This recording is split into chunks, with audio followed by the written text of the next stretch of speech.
అందుకేనేమో ఈ ఉట్టి కొట్టడాలు చాలా తగ్గిపోయాయి, ఎందుకంటే ఇది కూడా కమర్షియల్ అయిపోయింది.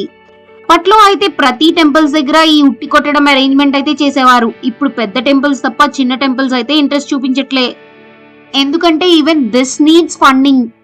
మేబీ చిన్న టెంపుల్స్ ఈ ప్రైజ్ మనీ, అక్కడ అయ్యే అరేంజ్మెంట్స్ కి డబ్బులు ఎఫర్ట్ చేసుకోలేకపోతున్నాయి, అక్కడ ప్లేస్ కూడా ఉండకపోవచ్చు.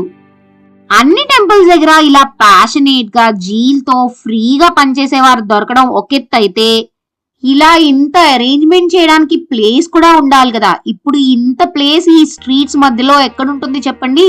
ఇక్కడ పాపం వీళ్ళు కూడా సౌండ్ బాక్సెస్ పెట్టుకున్నందుకు నైబర్హుడ్ తో, రోడ్ బ్లాక్ చేసినందుకు వెళ్లి వచ్చే వాళ్లతో తిట్లయితే తింటూనే ఉన్నారు. అండ్ లిటరలీ నాకైతే వీళ్ళకి ఇదంతా అవసరమా అనిపించింది. And if my children would be in that place, I would have never allowed them to do that. నేనే కాదు, మోస్ట్ ఆఫ్ ద పేరెంట్స్ ఇదే చేస్తారు.